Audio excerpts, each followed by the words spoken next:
What if a small act of kindness was actually the start of a miracle? Michael Turner, a single father drowning in bills and worry for his little boy's asthma, gave the only thing he still had: kindness. Every morning, he served Evelyn Harper, a quiet elderly woman who slipped into a corner booth like a fading memory, and her loyal German Shepherd Ranger, who watched the world more carefully than she could. Michael never expected thanks. He simply wanted to make one life feel a little less lonely. But he had no idea the woman he served carried a life-changing secret, because one morning, instead of her, lawyers walked in, with bodyguards, and a message that would transform his world forever. Summer heat clung to Charleston's air like a warm, salted blanket drifting in from the Atlantic.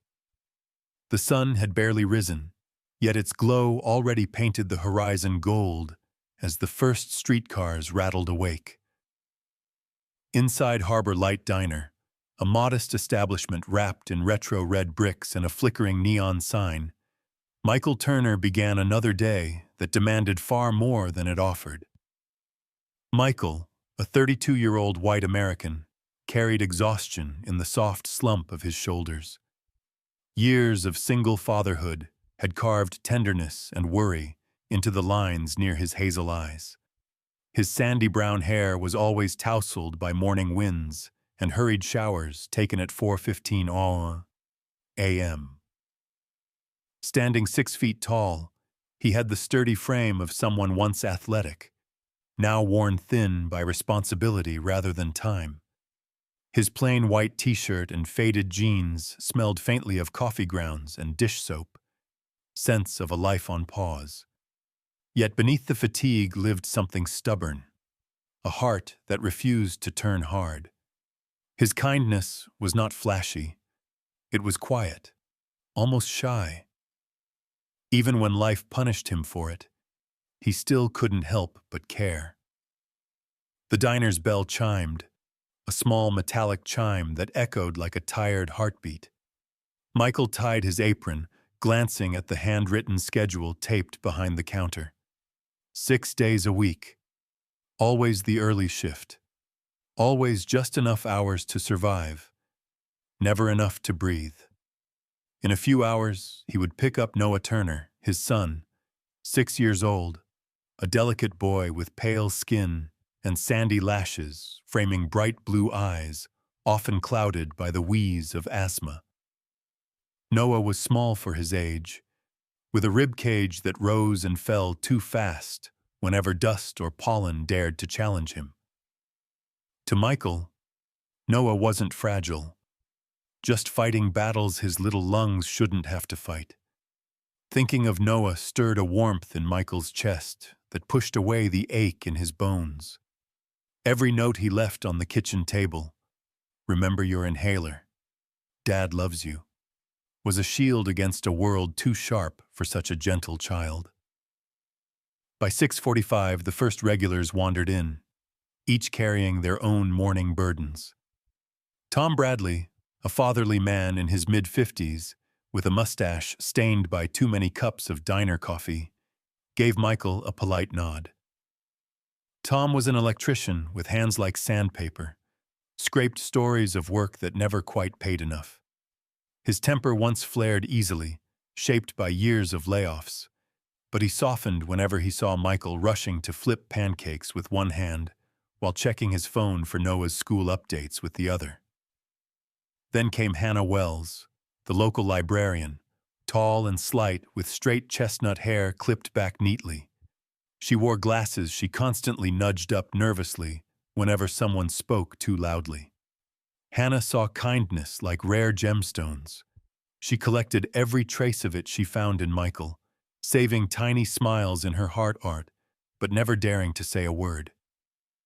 He poured coffee, wiped counters, and joked softly with customers, each ritual a thin cover over the fear that kept gnawing at him.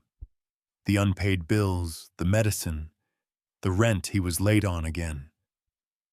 But at exactly 7:15 a.m., his posture changed.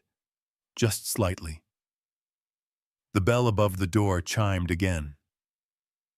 There she was. Evelyn Harper, a 78-year-old white American woman with snow-white hair was pinned into a neat bun, walked into the diner with a cautious shuffle. Her figure was petite, straight-backed despite the slow drag of age. Her pale blue eyes, once sharp, now seemed tired of looking at a world that kept taking. A faded lavender cardigan hung around her narrow shoulders, and a thin silver bracelet clinked against her wrist when her trembling hand reached for her purse. She always sat in the same booth by the window, alone, unsmiling, a silent island in a noisy sea.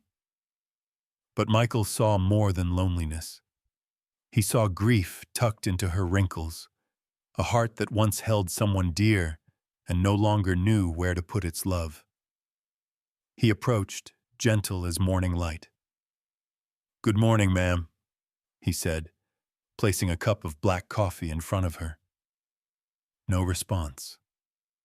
She stared out the window, as if her thoughts lived somewhere far beyond Charleston's glowing waterfront. Michael noticed her hands, those frail fingers that shook slightly every time she lifted a fork.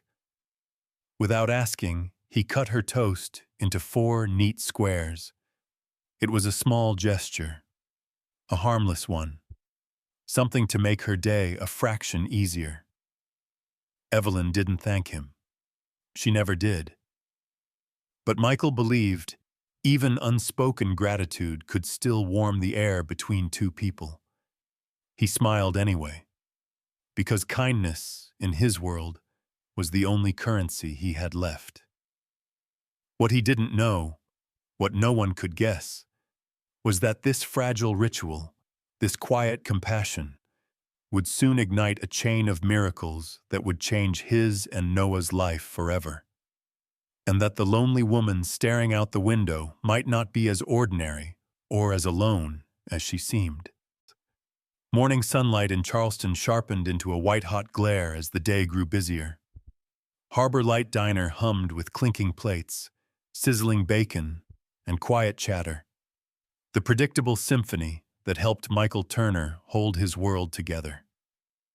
But even routine couldn't soothe the anxious beat of his heart today. Noah's sitter had called at dawn. Her son caught a fever, leaving Michael with no choice but to bring Noah Turner, his 6-year-old boy with asthma-tightened breath, to the diner. Noah sat at a small table tucked near the kitchen door, doodling dragons on scrap paper. His thin arms rested on the table as he coughed lightly, each cough a reminder of the invisible weight he carried inside his chest. Michael checked on him every few minutes, guilt gnawing at him for having to choose income over comfort, survival over childhood. At exactly 7:15 a.m., the bell chimed. Evelyn Harper stepped inside, but she wasn't alone today. Beside her walked a German shepherd, tall and proud, yet with gentle amber eyes that softened his commanding presence.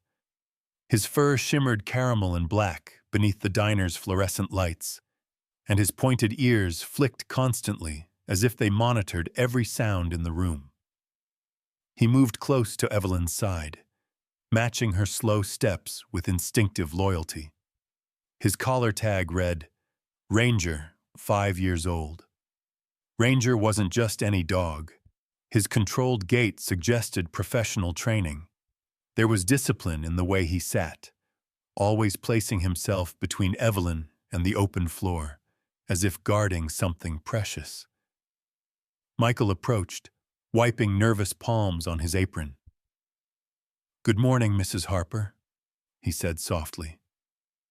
Evelyn nodded with her usual silence, but her eyes flicked briefly toward Noah. She noticed his pale cheeks, the inhaler clipped to his backpack, and the loneliness of a child trying to behave like someone much older. Ranger noticed too. The moment his gaze landed on Noah, his ears perked with curiosity. He trotted over, slow, careful, like he understood boys with fragile lungs shouldn't be startled. Noah froze at first, wide-eyed, his breath catching a little. Michael hurried over. "It's okay, buddy. He seems friendly." Noah stretched a timid hand toward Ranger. The dog lowered his head, nudging the boy's palm with a warm, wet nose. Noah giggled, the sound bright and sweet, something Michael hadn't heard in days. Evelyn watched the exchange with a softness rarely seen. The edges of her lips lifted, barely, but enough to reveal that she recognized joy when it wandered close. Michael brought Evelyn her usual black coffee and quietly cut her toast into small squares. Today, she finally spoke. "You're a good father," she murmured, voice worn like parchment. Michael looked at her, startled by the rare acknowledgement. "I'm just doing my best." "You're doing more than that," she replied, eyes lingering on Noah's laughter, as Ranger pawed at his drawings, with gentle curiosity. "Most people stop caring when life gets difficult. You didn't."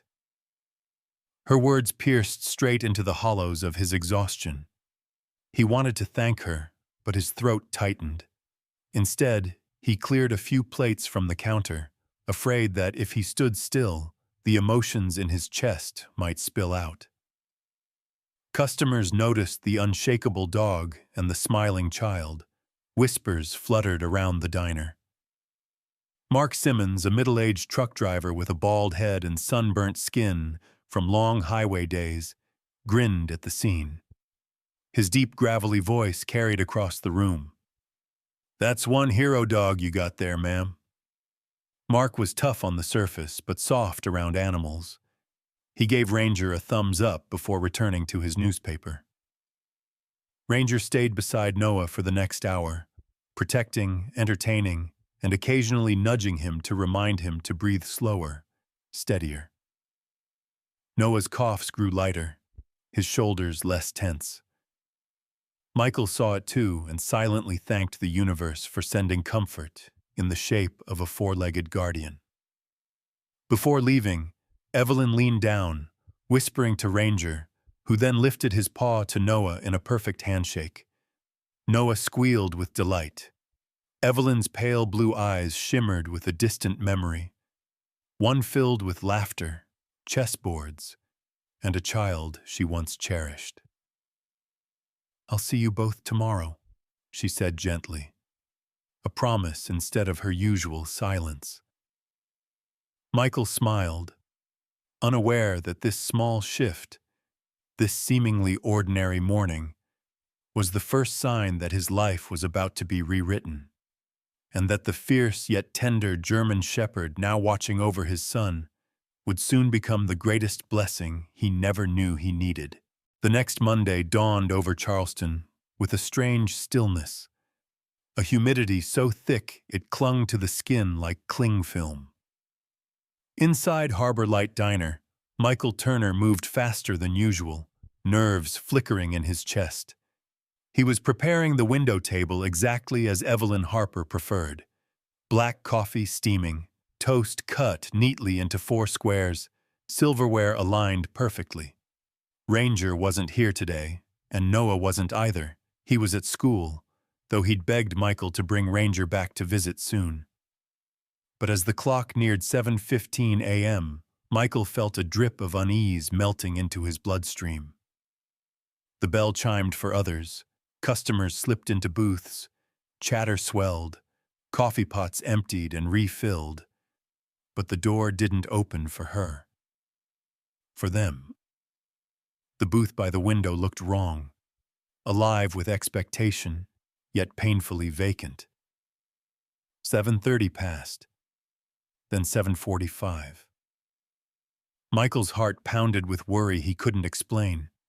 It was ridiculous, he told himself. She was probably running late. Maybe a doctor's appointment. Maybe the summer heat slowed her steps. 8 o'clock. His chest tightened. Something was wrong.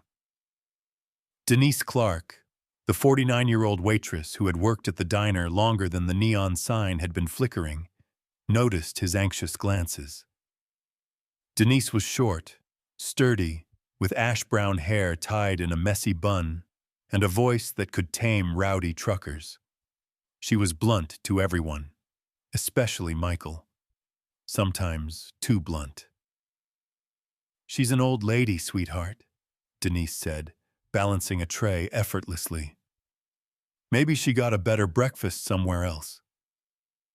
Michael tried to smile, but everything inside him rejected the joke. At 9:02 a.m., the bell above the door sounded again, but the moment that followed sliced the diner's morning hum clean in half. 4 men stepped inside, dressed in identical black suits tailored sharply to their athletic frames. Their skin was pale, jaws rigid, movements exact and silent. Each wore a small earpiece. Security professionals, not ordinary customers. 2 positioned themselves near the door, blocking exit without saying a word. Then the 5th figure entered. He was in his early 50s, tall and lean, with silver-streaked dark hair slicked neatly back. His suit was charcoal, not black, more expensive than anyone in the diner had ever worn. His eyes, a severe steel gray, scanned the room like a scanner decoding weaknesses. His jaw was strong, clean-shaven, with laugh lines that looked abandoned long ago. His name would soon break Michael's balance. Robert Hayes. Robert spotted Michael and walked toward him. A faint scent of cologne, clean, expensive, trailed behind him. "Michael Turner?" Michael nodded, throat instantly dry. Robert introduced himself with practiced precision. "I am Robert Hayes, attorney for Mrs. Evelyn Harper." At the sound of her name, everything inside Michael clenched. "Is she all right? She never misses breakfast." Robert's eyelids lowered slightly, a flicker of regret barely visible before professionalism restored his mask. "I'm afraid Mrs. Harper passed away quietly in her sleep Saturday night." The diner fell silent. Forks paused mid-air.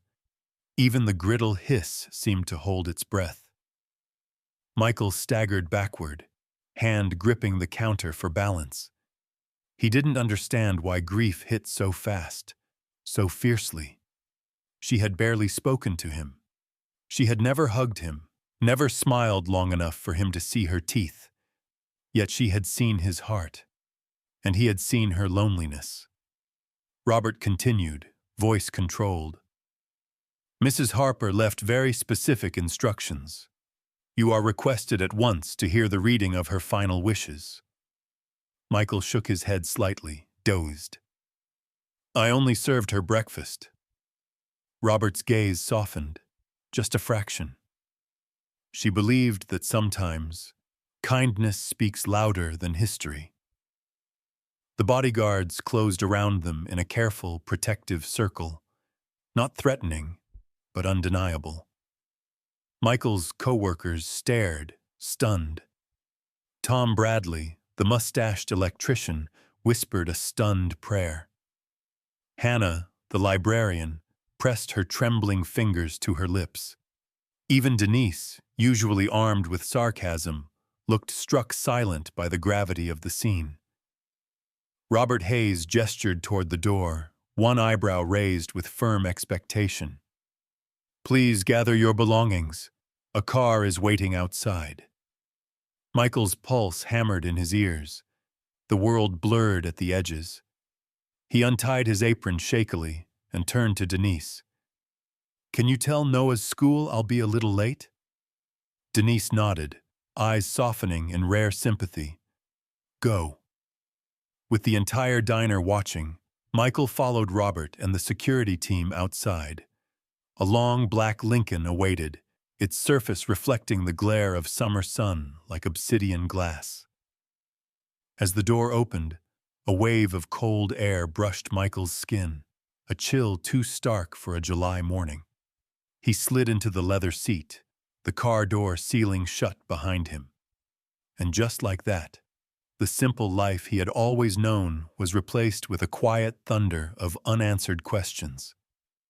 Somewhere in the back of his mind, Noah's laugh echoed, bright, fragile, and Michael swore he would protect whatever this moment meant for his son. The car pulled away from Harbor Light Diner, leaving behind the booth where Evelyn once waited for her toast to be cut gently into 4 small squares. And the first tear fell. The Lincoln glided through Charleston like a dark arrow slicing humid summer air.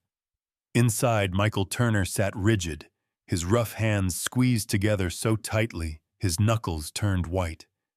Across from him, Robert Hayes reviewed documents with clinical calm, not once looking up. The city outside blurred past in reflections of rippling glass, but Michael barely saw any of it. He kept thinking of Noah, his tiny chest rising and falling under the weight of asthma, and Ranger, the unexpected guardian who made his son laugh again, and Evelyn, whose kindness he had barely begun to understand. They arrived at Hazen Lock, a polished law office perched inside a historic stone building near the waterfront. Marble floors gleamed beneath brass chandeliers, and the air smelled faintly of lemon oil and power. Michael felt more out of place than ever. His worn sneakers squeaked against wealth that was not his world. A receptionist led them into a boardroom that looked like it had swallowed a cathedral whole. A massive oak table dominated the center, beneath a painting of an elegant young woman with blonde hair and a smile that radiated warmth.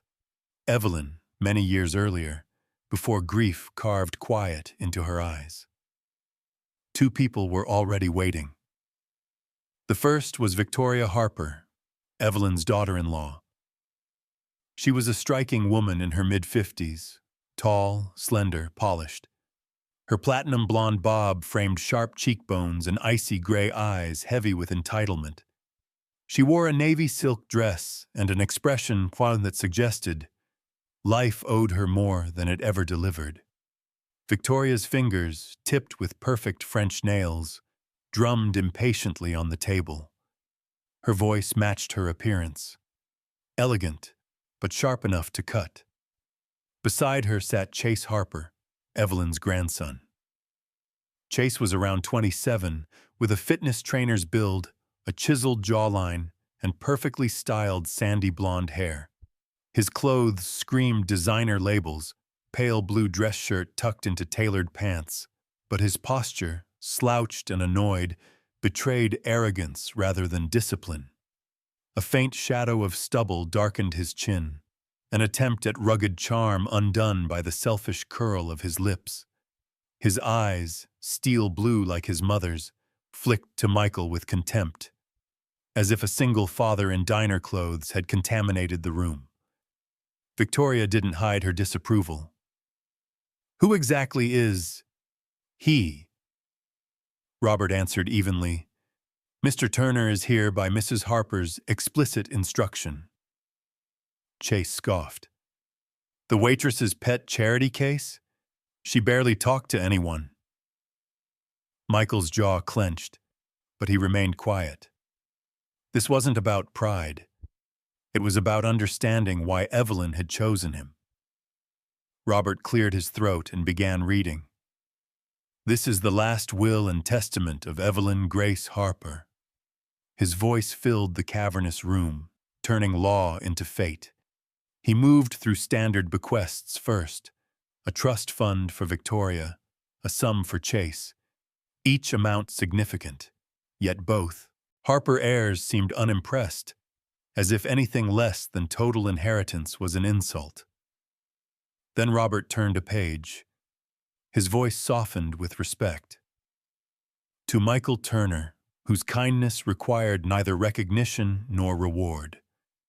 Michael's breath caught. Chase bristled like an angry dog.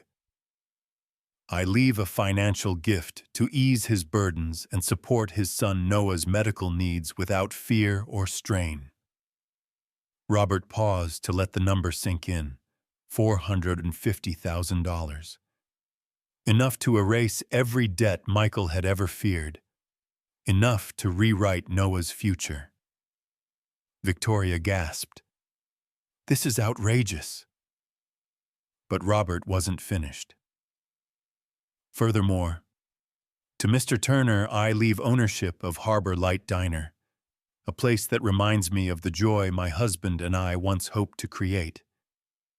I trust him to restore what it was meant to be, a refuge where no one feels unseen."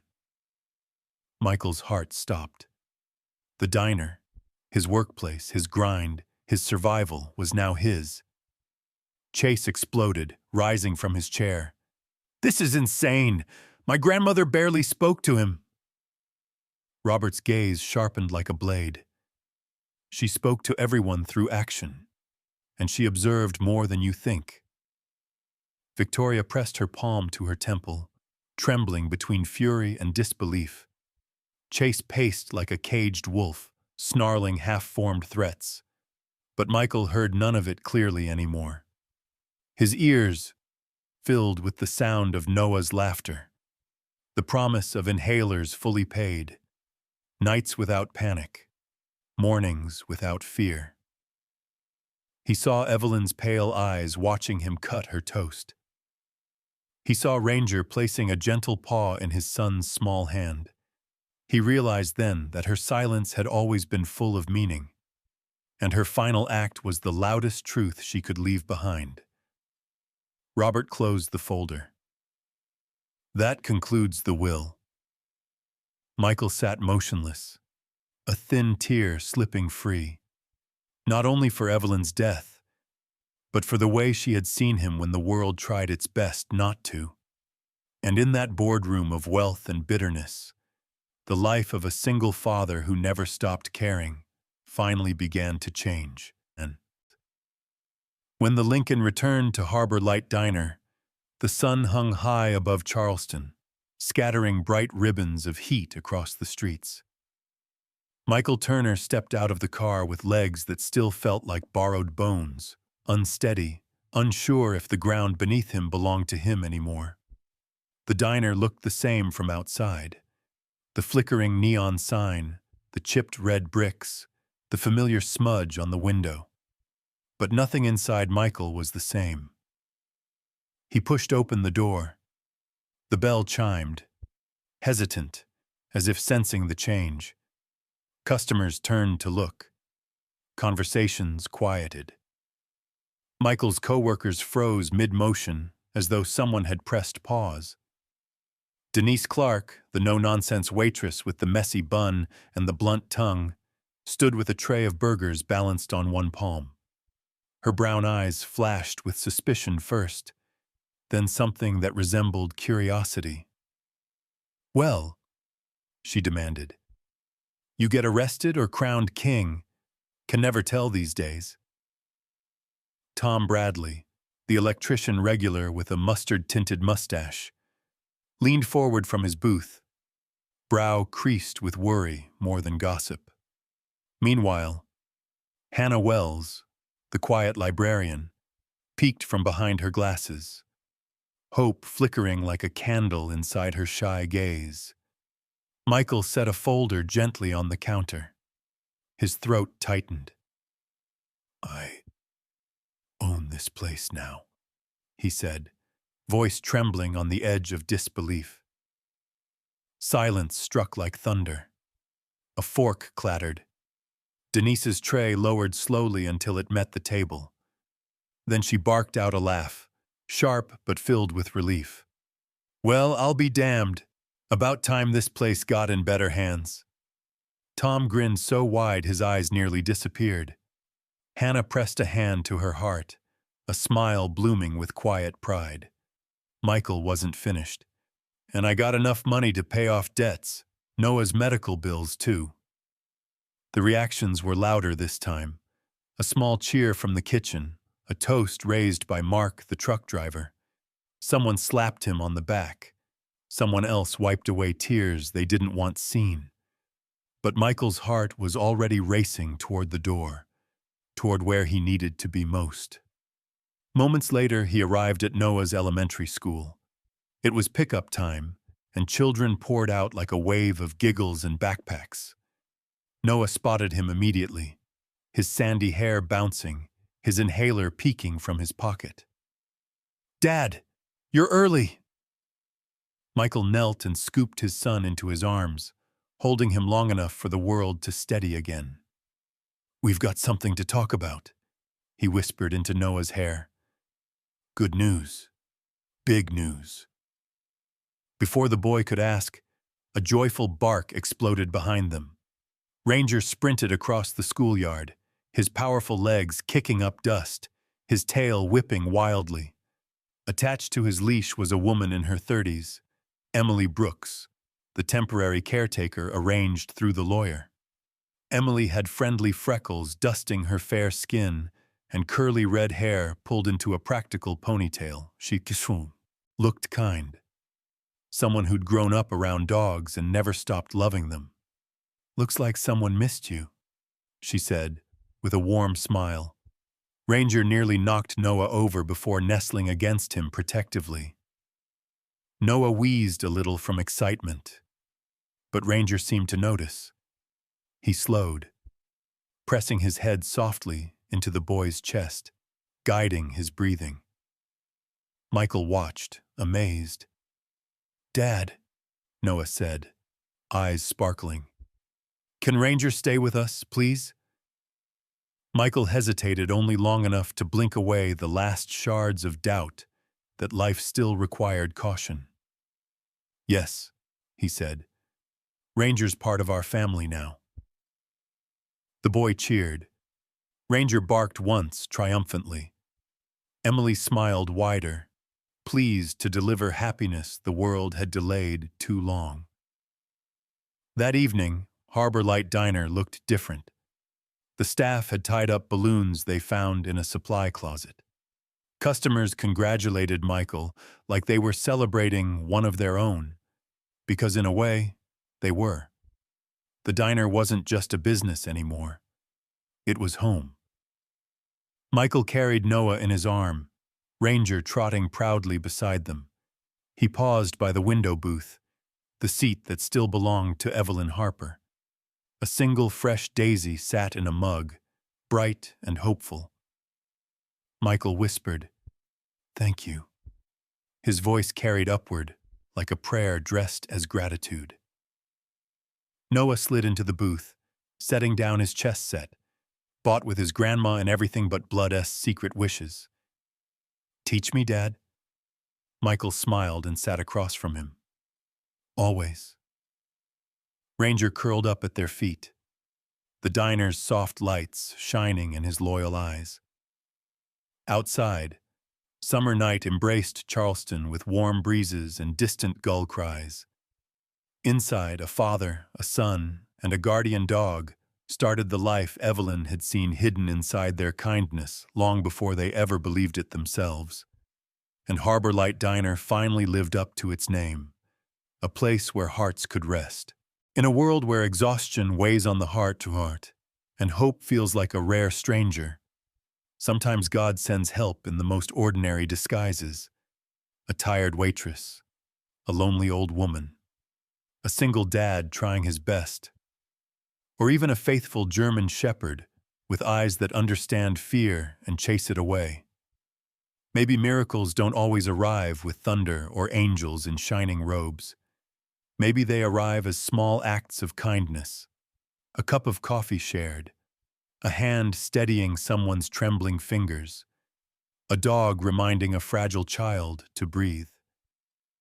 Evelyn believed that God never forgets those who give love even when they have so little left. And through her final gift, she proved that heaven still moves quietly among us, healing, restoring, surprising us with mercy. So tonight, if you doubt that goodness matters, remember Michael, remember Noah, remember Ranger. A father who refused to stop loving, a child who learned to breathe again, a dog sent perhaps by God himself. May the Lord bless every heart that keeps choosing kindness, especially when life makes it hard. And may He watch over you, wherever you are, just as He watched over them. If this story touched your heart, please share it with someone who needs hope tonight. Tell us your thoughts in the comments.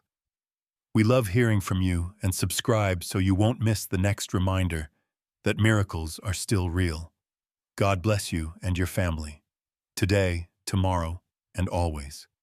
You are never alone.